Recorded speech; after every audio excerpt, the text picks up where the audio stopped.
Hey guys, it is Chad here from the Battle Warrior Podcast, and I'm just letting all you listeners know that the Battle Warrior Podcast episodes will be available across all podcast platforms, guys. So sit back, relax, and enjoy this brand new episode today.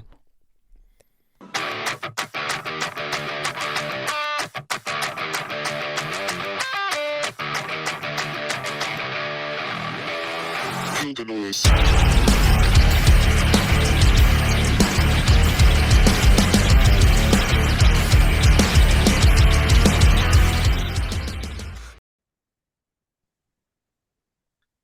All right, guys, welcome to Battle Warrior Podcast. Here we have a guest coming in, and we look at his resume, and I'm not even going to go off that. We're going to have just chat here, but I had him through a friend of mine, actually, who was the group I was part of, and then I noticed that you were friends with through the whole circles here. So we share a mutual friend that does great things here in the industry. And for me, I'm like, you know what? I'm going to reach out to him and just kind of see, especially like you said, the going from zero to where you're at now, 20 years of the business plus, kind of, to me, talking to you, I know you're not at the top yet of what you're thinking, but just kind of going from where you were from scratch to where you're being the founder of Everbull here. So guys, if you don't know the name, it is Jeff Fenster. He's an amazing guest. He's out of South Dakota, or I'm San Diego, not South Dakota, San Diego. And he's working with all kinds of famous entrepreneurs around the world, building a phenomenal restaurant. And I wish, phenomenal franchise. And I wish we had one here in the upper Wisconsin here, but we're getting there. So coming soon. So welcome to the podcast, man. And I look forward to having a great chat with you. Well, thanks for having me. And I'm excited to be on your show. Awesome.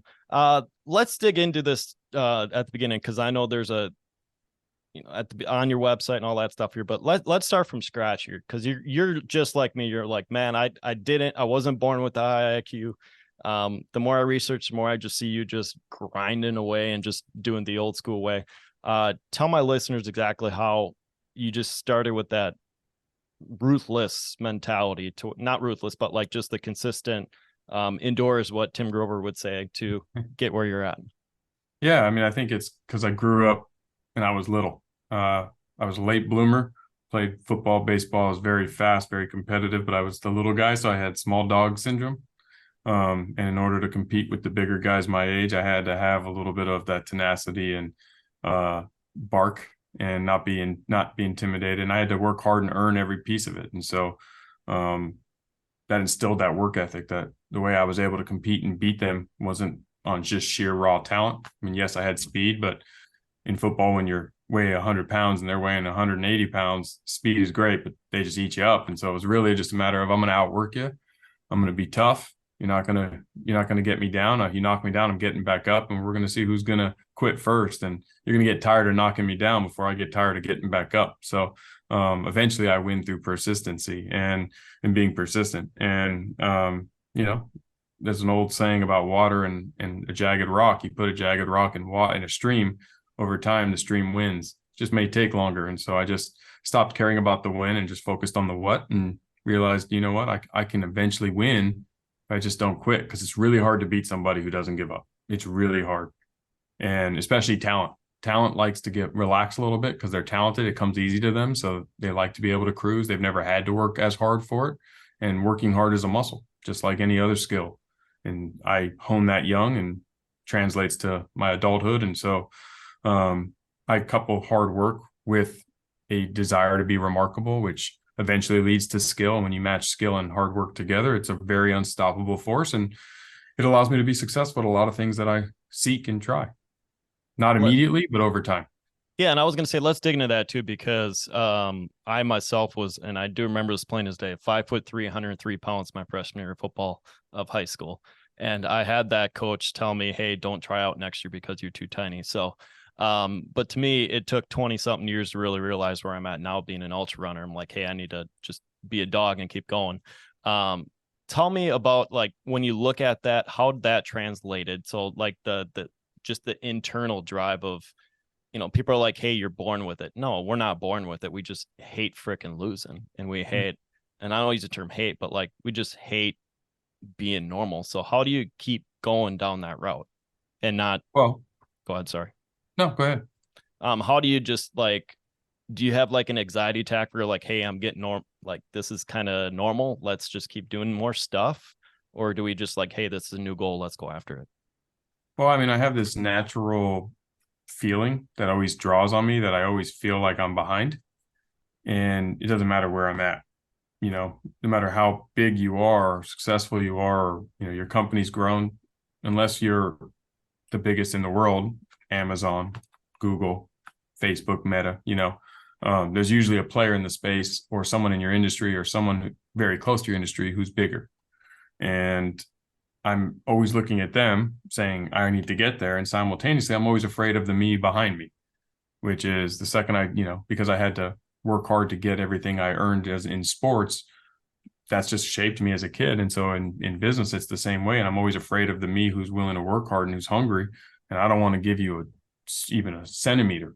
Once I have a lead, I'm gone. If I'm even, I'm leaving. And that's basically my main focus. And it's just a matter of how hard can I work every day. And I focus on my core values, and they're my success formula. I'm very laser focused on those 5 things. And I set micro goals, which allow me to be in the moment and focus on what I can accomplish today to improve, Kaizen my way there, get 1% better every single day, and strive for remarkability along the way. And to me, remarkable means, did I give it everything I had, the best of my ability in the moment, not the best I'll ever be at it, the best I can do today.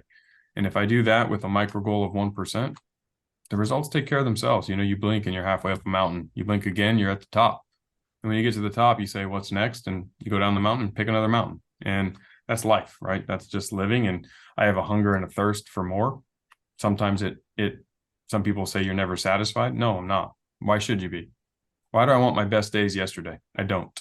I want my best days tomorrow. I want to strive for a better day tomorrow than I had today, no matter how good today is.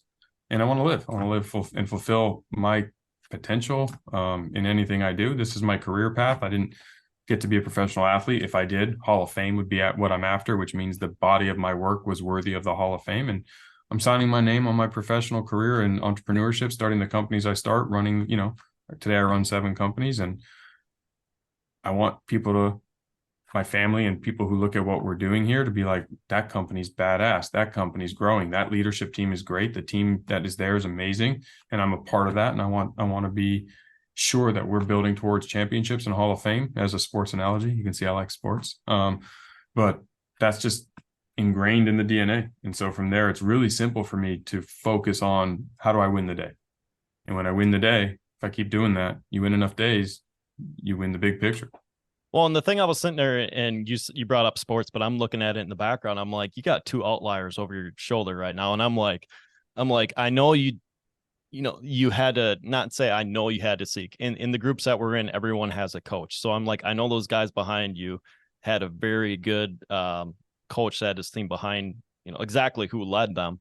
But they also had multiple coaches that helped them. So like for me, it's like, what's the value of a coach where you're at currently, and what's the value of a coach where you're going? Well, you always need a coach. You always need coaches. You always need mentors. You always need coaches. And I think a lot of people reach a certain level of success, they think they don't need to learn, and that's just crazy. You can play without a coach. Go ahead. I'm always going to have a coach, because a coach doesn't have to be better at what I'm doing than me. That's not the coach's job. Phil Jackson wasn't better than Michael Jordan or Kobe Bryant at basketball. But what he was amazing at is making sure that Kobe Bryant and Michael Jordan were maximizing their potential. And that's what a coach's job is there to, or she's there to help see the field from 30,000 feet, because you're living it moment by moment. They know your capabilities. They get to understand what you're trying for, what your goals are, what's standing in the way, and provide perspective, and hopefully clear some trees that are in front of you so you can see the bigger picture. Because when you're grinding every day, when you're in the hustle, when you're in the moment, it's hard to take a 30,000 foot perspective on your own life and what is there. A good coach can do that. There's a lot of coaches. A good coach can do that. Yeah, and that's the thing I was looking at and you're explaining it perfectly. Like when you're in the moment every day, you're just down. And I don't use the term grinding because that's a generic term that everyone does in the industry nowadays. But like, we're so tunnel vision in front of us. We're almost focused to like the 6 feet measure. So it's like 6 feet in front of 6 feet in front of us that we don't see above us. And it's a beautiful thing to have a coach do that and pursue that way. So, and I'm gonna end it early because there's so much value that you got in there for like the first 10-15 minutes. I want to just make it short and sweet. and kind of crunch it down into a beautiful episode here. So where can all my listeners come and at least follow you and see everything that you're doing? Sure. I mean, there's a lot of places, jefffenster.com, at Fenster Jeff, Everbowl, We Built, Twitter, although it's not a huge account, LinkedIn, any of those platforms work great. YouTube, I have the Jeff Fenster Show, which is my show with entrepreneur.com. So you can definitely tune in, and I bring on some great guests. Tim Grover's been a guest, Drew Brees, a lot of athletes, but a lot of great entrepreneurs like Dan Fleischman, David Meltzer, Cody Sanchez, Jen Gottlieb, and some incredible Kent Clothier, great people, extremely successful, where we reverse engineer success. Success is formulaic. And so if you're looking for the formula for success, you need to figure out those variables. A lot of people get stuck trying to focus on how hard they work, and they spend a lot of time being busy. And there's a difference between strategic activity and activity. And so really successful people figure out what that strategic activity is and how to compound those gains day over day and build incredible things. And so I'm on a mission on my show to provide that for everyone who's listening, not just my successes, but all the people that I mentioned and a whole bunch more. So definitely tune into that, because that means a lot. And then I have 2 courses with LinkedIn Learning, one on relationship capital and one on how to make no marketing money, no problem. And you can reach out to me anytime. Awesome, man. I would say thank you very much for joining the show and making a beautiful, compact episode. And for sure, man, I'm following you. I see everything that you're doing, and let's see in the next year or two. Hopefully we'll cross paths here and shake in person here. So thank you very much for coming on the show. Absolutely.